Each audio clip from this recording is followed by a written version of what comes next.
Welcome in another Saturday morning here on ABR. Anita Marks, Jonathon, Kinchen, and it is Saratoga Saturday, getting you ready for some fun racing at Saratoga. Before we do, really quick, I want to remind you that Saratoga, as we know, famous Fourstardave and a ton of other action later on today. A jam-packed racing weekend just got better. $200 sign-up bonus with NYRA BETS, the official betting partner of Saratoga Racetrack, as we know. Available in 31 states nationwide. NYRA BETS offers best-in-class HD live video, replays, online contests, exclusive player promotions, and expert picks and analysis. So make sure you check them out with an easy-to-use, free-to-download app. Betting horse racing online with a $200 sign-up bonus has never been easier. So download the NYRA BETS app today and get started. Again, that reminder, that promo code is TOGA200. Now that we've got that out of the way, JK, let's rock and roll, man. You excited for today? Oh, always. It's a fun day. It's one of the best things about Saratoga is every Saturday there's a big race. And often there's big races every day of the week, but Saturdays especially we get our grade ones. And we recently had the Whitney, and now we've got the Fourstardave, and it keeps going. Alabama, Travers. So Fourstardave, a really cool horse in his own right. He won a race at Saratoga for 8 years in a row, and so he was a fan favorite. And of course has a race named after him. And of course, that's the big race later on this afternoon. And that is the 10th race. So we're going to break down 9, 10, and 11, hopefully get you ready for a great pick 3 right there. We'll break down those. But let's start with race number 4. That's the Saratoga Special, $200,000 grade 2, 6.5 furlongs. It is a sprint. You've got 5 2-year-olds and 2 horses that pop out to me. And that's Damon's Mound, Florida horse. Trained in Ocala and Gulfport. That's the 4 horse who I hear has been working out exceptionally well at Saratoga. Who do you like in this race, Jonathon?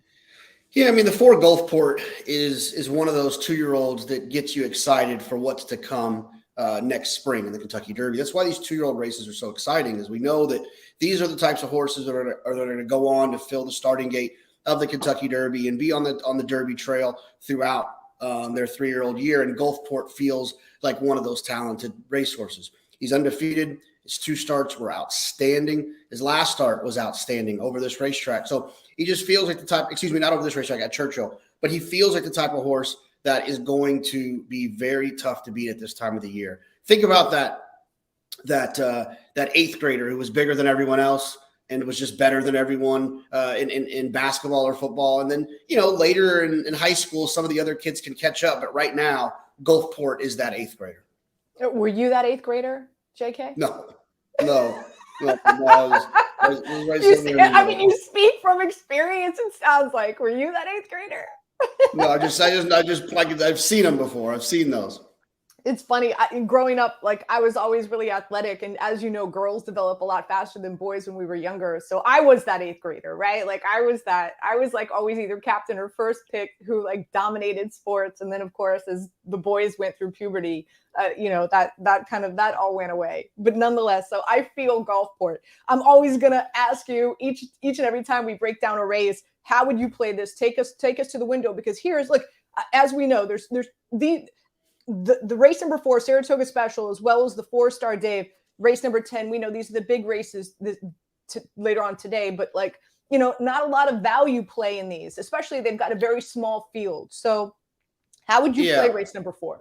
Well, I mean, one of the ways you can do it, we talk about on the show all the time, is you can get involved in a multi-race bet that ties this in, where you can just stand alone with a horse like Gulfport. Yes, Damon's Mound can, if any of these horses beat Gulfport, he feels like the only one who can take that step forward. Ran extremely well on debut. He broke slow, ran a fast number, not as fast as Gulfport, but did run a fast number. So if anyone was going to upset, that's who I think it would be. But in a multi-race situation, I would kind of be fine just rolling with Gulfport. And if he loses, I lose.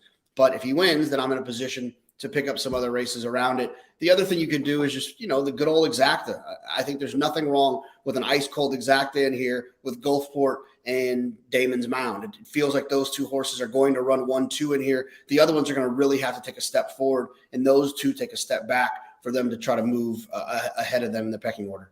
All right, we're going to advance all the way up to race number 9. Again, get some action in a pick 3, because we're going to break down 9, 10, and 11 now, and the 9 race, it's a maiden special, 3-year-olds who have not won before. And as we know, Todd Pletcher has 2 horses in this race, Unlimited Potential as well as Expressman, but you've got your eye on the 4 horse. Why is that?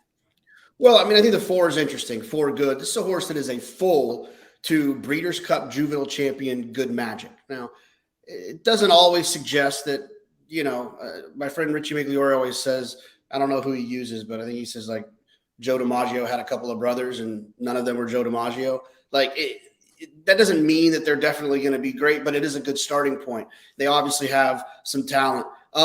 This horse ran okay on debut. And I think could take another step forward with that pedigree and being by Curlin. Those horses usually run better as they get older. So I think 4 Good is an interesting option if you're looking to try to beat what I think could be a nice favorite in the 1 Unlimited Potential. It's a very expensive horse, $750,000.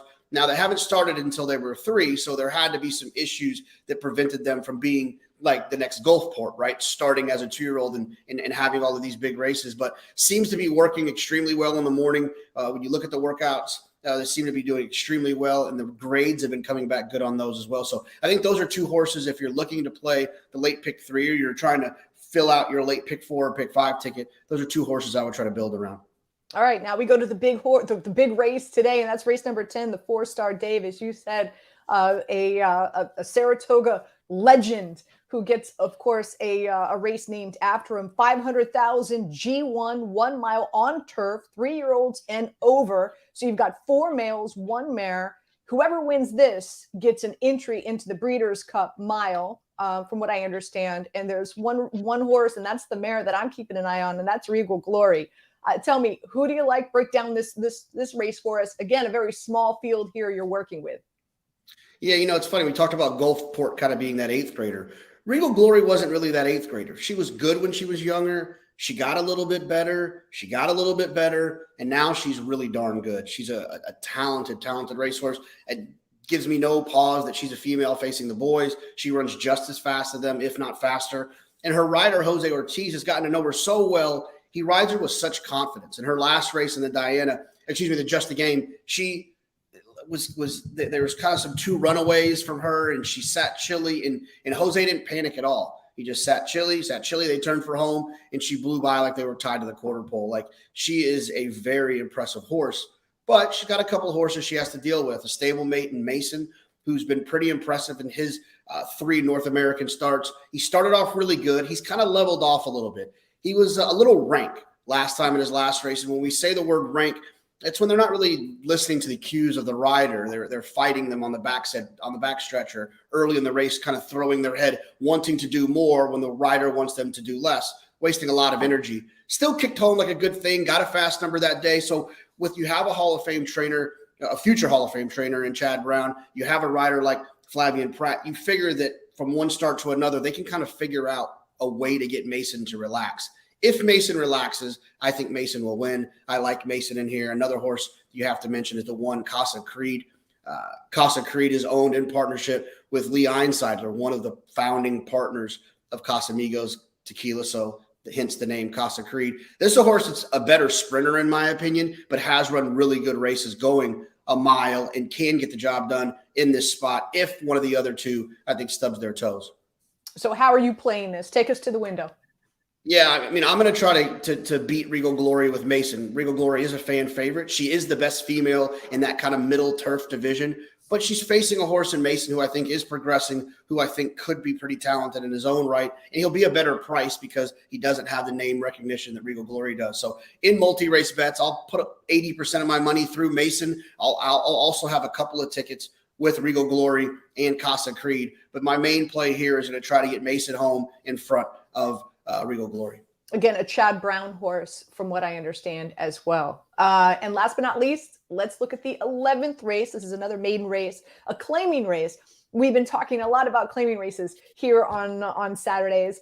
It's on turf. The favorite is the number 3 horse, Good Soldier. What do you like the favorite in this race? Yeah, I do. I mean, this is a maiden claiming race. I don't think we've talked about too many maiden claiming races on Saratoga Saturdays. It's basically for maiden means for horses that have never won. So you'll see a maiden special weight, which the horses in those races are not for sale. They're expensive, well-bred horses that people want to keep. These maiden claiming races, every horse in here hasn't won and is also for sale for $40,000 with 15 minutes to go to the race. You can put in a claiming ticket and you can claim one of these horses. And the way that the reason they do it that way is to prevent someone putting a $750,000 monster into this field and kind of beating these horses and stealing the purse. If you want to run here, you're for sale. It kind of keeps the competition fairly even.